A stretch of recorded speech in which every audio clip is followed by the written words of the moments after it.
I work as an administrative assistant at a major sporting goods retailer. Part of my job is to track attendance and regularly upload a report to corporate. My store manager just recently, in the last 2 years, got hired by our district manager who she has been friends with for years. They managed to push out the old store manager who had the store running like a ticking clock. Ever since then, it has become abundantly clear that she has no idea how to run the store, and we have all suffered for it. She constantly screws up the store schedule, bullies employees she doesn't like, and has hired incompetent friends to management positions. We all dislike her and think she should be fired, but it seems like everything she does in the store makes us look bad while making her look good. Until recently. Like I said above, part of my job is tracking attendance. Yet for years, it has been common knowledge that those in my position are expected to fail to upload attendance records to corporate because the company's policies on attendance are extremely harsh and many employees fail to meet attendance due to factors out of their control. For instance, employees who come in before we open to process our freight often clock in late because the managers on duty take their sweet time opening the front doors for these employees. It is not their fault that they come in late, and on some occasions, certain employees have been left outside for upwards of 30 minutes after ringing our doorbell because the only person who could open the doors was busy or didn't hear the doorbell, which is soft. Anyway, if I should upload the attendance record to corporate, many of these employees would probably be fired on the spot by our regional manager through email because these things are automated and mandatory. As a side note, the store manager is one of the managers who likes to take 10 or 15 minutes to open the door for freight employees. We all hate her for this, because when it is winter we have to wait those 10 or 15 minutes outside the door in the freezing cold, and she acts like it is no big deal, including attendance. She sent an email to our store manager demanding an attendance record.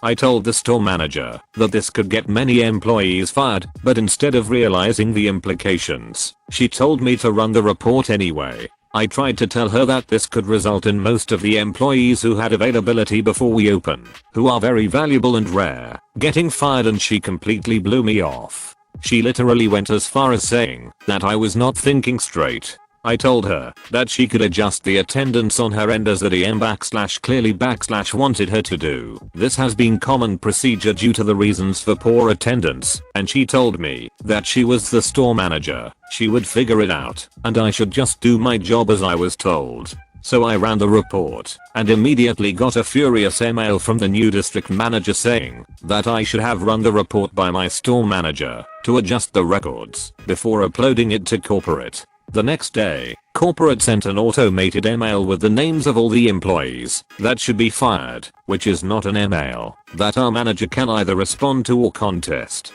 She had to fire all the employees on the email. And as it turned out, every single employee with availability before we open got fired. 15 people, and every other employee in the store is a student with no ability to work before like 10 AM, so there is nobody to process our freight, which is a massive job. I got an email from a friend in corporate yesterday that said the regional manager was lining up a replacement for our store manager due to incompetence. None of us are surprised.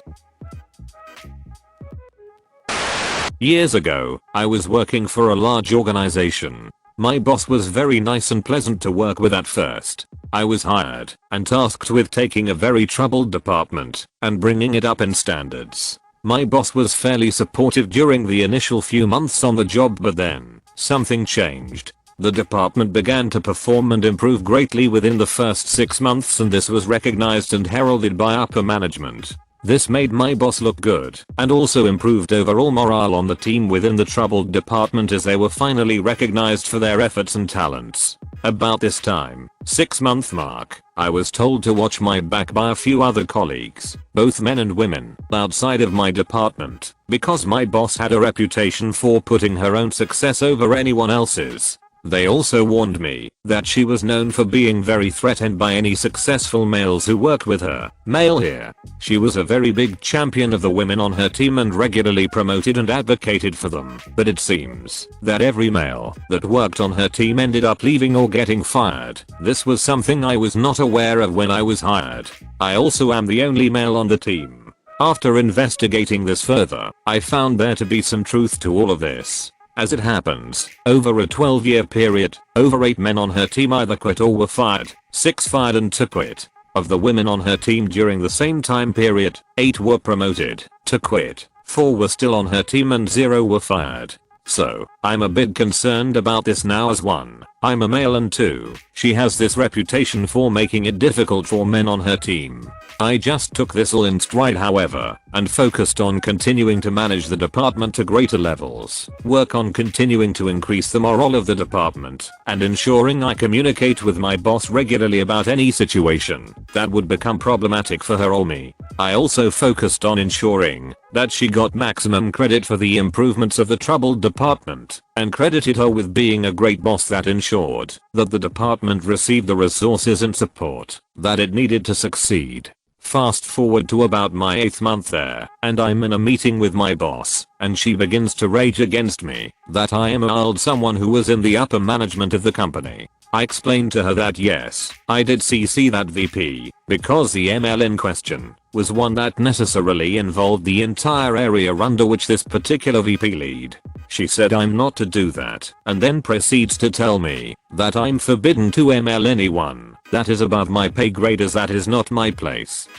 She then tells me that only she is allowed to email these people and that if an email needs to go to them, CC or not, she will send it. I ask her if she would like me to send the emails that would need to go to VPs to her for her to send, and she tells me yes, send them to me and then I will send them. I ask her also if she wishes I do not call the VPs on the phone as well, and she say yes, you are not to call them either. Then she says I know you may be used to getting your way because you are a man, but this doesn't mean you can try to take my job. What? I'm kinda befuddled at this and just take it all in and decide that I need to respect her wishes because there must be something else going on here of which I'm not aware. Okay, fine. We will do it your way. About a month goes by and during that time I only need to email a VP once, and I write up the email to this VP's department, send it to her, and then wait for her to send it on. Now this email is time sensitive and involves giving the VP and his people a heads up about resources needed for a particular project. Now the VP must be included in this email because this request involved budgetary issues and only the VP over a specific area is allowed to change or adapt their budget. Otherwise, I would have just communicated directly with the members of this other VP's team to give them the heads up. So I send the email to my boss, ask her to send it on within the next 3 days, and then I wait. About a week goes by, and I happen to run into this particular VP in the elevator. She asks me about the project, resources etc, and I let her know that things are good. She then asks about the overrun on this one particular area and I tell her that it is best she ask my boss. She then asks me to send her an email on this particular overrun, and I'll let her know sure, I will make that happen. I follow back to my boss, let her know about the conversation with the VP in the elevator, and she blows up at me, starts yelling and screaming and telling me that I'm not to even talk with that VP or any VP about this project. I explained to her that sure, I get it, but it would have been rude to not acknowledge this VP's questions since we were stuck in the elevator together and I did not seek out that meeting. She then begins to tell me that she has to write me up for being insubordinate and not honoring her request to not email, call talk to VPs. I'm floored but nothing I can do. As I'm leaving her office, she tells me that I made a mistake in hiring you. I know you were different, but you are just as entitled as all the other men I've hired. Damn. Okay, so this is going really well. Do I go to human resources and have them play their stupid games with me? Nah, not gonna solve anything, especially with a boss that has been at the company for 10 years or so. Human resources generally cares very little about employees and only really worries about risk and protecting the company. They aren't gonna do crap for me, so I don't report any of this. I seriously thought about filing a complaint about my boss's comments to me. But when I had the meeting where I had to sign my write-up, I decided against it given our officer had to read the write-up before I signed it, and I figured that since the write-up was based on a BS policy that my boss created out of thin air, I was right in assuming that ours would do crap for me if I had complained anyway. So I just try to get through all this crap and start looking for another job on the side. 2 days later I get a call from an SVP, to whom the VP from the elevator reports to. Now my boss also reports to another VP. This VP is a female, and also not the same one from the elevator. And this VP to whom my boss reports, also reports to this SVP. This SVP asks me to come to a meeting that next day. I explain that I'm happy to do so, but I will need to check with my boss first to ensure that there are no conflicts in the schedule. I also state to this SVP that I would appreciate it if she would contact my boss as well to ensure that my boss is made aware of her request. The SVP pauses and then tells me no, that won't be necessary in this case, and then hangs up.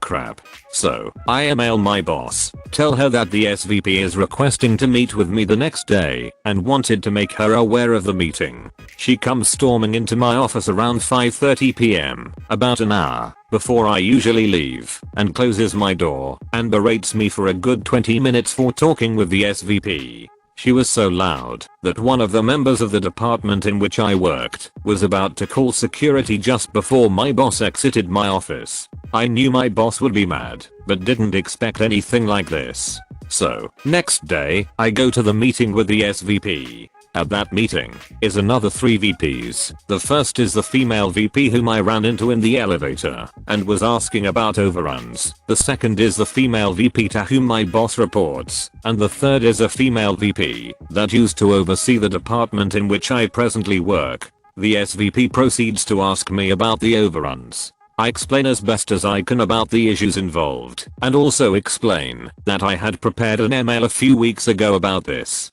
The VP whom I ran into in the elevator states that she never got that email on the cost overruns from me. I then explain that it would not come from me, but would have come from my boss. The VP asks why I wouldn't send it. I say that is not my place to send emails to VPs. Then the SVP stops everyone from talking and says, "What did you just say?" I then reiterate my response. Then the SVP begins questioning me about this point. After about 15 minutes of my explaining to them that I'm not allowed to communicate with them per my boss's orders, they are all pretty disgusted and frustrated. I further explain that this policy was created by my boss and has been consistently enforced by her for the past month or so. They tell me that they will have to come back to me on this, but in the meantime, they will get the emails about the overruns from my boss and follow up with her. Crap. So, I go back to my office that day and realize that my head is on the chopping block. I'm really in a no-win situation and I just have to wait for it to play out. And play out it did. I come into work the next day, it's a Thursday, and I don't think anything has changed. Seems like a normal oppressive day and I'm just waiting for the axe to fall on my head. I work most of the morning, and then right before lunch, I get an email. The email is from the SVP with all the VPs copied in on it that my boss is taking some time off and will be back in a few days. During her absence, all requests and management decisions will be made by the VP to whom my boss reports. I'm not quite sure what this means, but given the weekend is coming up, I'm just glad this friggin' week is almost over. Day goes by uneventful and around 4 p.m. the VP responsible for the department in which I work comes down and comes into my office and tells me that as of that day, my department and I'm no longer reporting to my boss, but I was now reporting directly to her. I ask what that means for the department and my job. She said nothing. It just means that the department will be better served under this new reporting structure given the increase in the amount of business that the department was engaged in since my hire, as well as the strategic internal leverage that would be needed going forward. I also was explicitly told that I was free to now communicate with any other VPs or SVPs of the organization as I saw fit. She then apologized for the experience I had with my boss and told me that she was unaware of my boss forbidding me to communicate with her or other VPs or SVPs. I take this all in, not knowing whom is telling the truth, but relieved that I will no longer have to endure being treated like a child by my boss. I then ask about my boss and her reporting relationship to my department's other team members, and was told that she was forbidden to execute orders to them on her own unless she has my prior approval.